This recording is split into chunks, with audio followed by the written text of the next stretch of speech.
his instant recognition of her, even though she was garbed in her noble family's livery, complete with silvery powdered wig covering her auburn hair. She had clearly taken him by surprise. Kate herself was startled by the sight of Deverill wearing only breeches. He was bare-chested and barefoot, while his overly long raven hair was damp and curling. Apparently he had just bathed and was about to shave, for he held a razor in one hand. A stubble of beard shadowed his strong jaw, a raffish look that only accentuated his appeal, much to her vexation. A ruffian, a pirate at that, should not look so blasted appealing. He smelled delicious as well, deuce take him. Confounded by his unwanted impact on her senses, Kate stood staring back at him speechlessly. When his gaze drifted down over her attire, one eyebrow lifted, and she could see amusement spark in his eyes. "I should have expected you to act unconventionally," he remarked in that rough velvet voice that never failed to rake her feminine nerve endings. She could say the same of him. He didn't seem at all nonplussed to be caught in a state of near undress.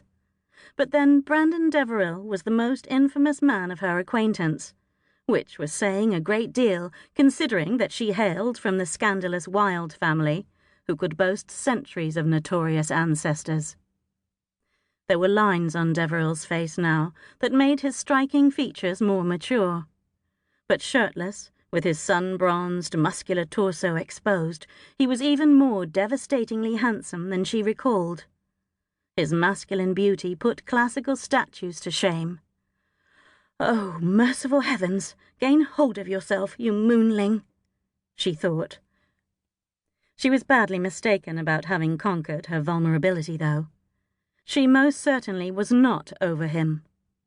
Deverill still had the power to make her knees weak, and she was still swamped by the undeniable, unquenchable attraction that had hit her the first moment she met him so long ago. Kate gave herself a violent mental shake. She would be in deep, deep trouble if she couldn't contain her captivation. Thankfully, Deverill interrupted her muddled ruminations. "How did you find me?" he asked with a note of curiosity. "At my request, the harbour-master was on the lookout for your ship and alerted me when you docked. I sent a servant to question him about where you were lodging." "I admire your resourcefulness, if not your prudence. What the devil are you doing here?" "May I come in?" Kate pressed. "I wish to speak to you, and I would rather not hold our conversation out here in the corridor." After a moment's hesitation, he stepped back to allow her entrance and closed the door behind her, although he didn't appear elated by her presence. "Could you not have waited until I called on you tomorrow?" "I felt sure there would be awkwardness between us, and thought it best to deal with it in private." "Will you be seated?" Glancing around the small chamber, she saw a table and 2 chairs, a washstand, and a bed that reminded her, uncomfortably, of their last ignominious encounter. Kate smiled amiably to cover her discomfort. "I will stand, thank you. This should not take long." "Good. It would be best if you weren't seen visiting my bedchamber. Does your brother know of your whereabouts?" "No, and I don't intend for him to find out." "Beaufort would have my head if he knew you were in my rooms." "You needn't worry. Ash is in the country, and is not expected to arrive in London until tomorrow." Deverill scrutinized her costume. "You aren't concerned that someone might recognize the beautiful Lady Katherine Wilde?" "No one looks twice at a footman." "Thus the disguise.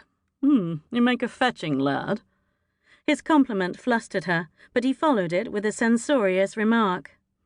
"Evidently you haven't changed. You make a habit of frequenting gentlemen's hotel rooms." "Not all gentlemen," she returned archly. "Only yours." "Should I be flattered?" She sent him her most charming smile. "Indeed you should," she quipped before catching herself. She had no business engaging in spirited repartee with Deverill, as they'd enjoyed in the past. Fortunately, he changed the subject by rubbing the stubble on his jaw. "Would you object if I continue shaving while we talk? My cousin Trey should arrive shortly."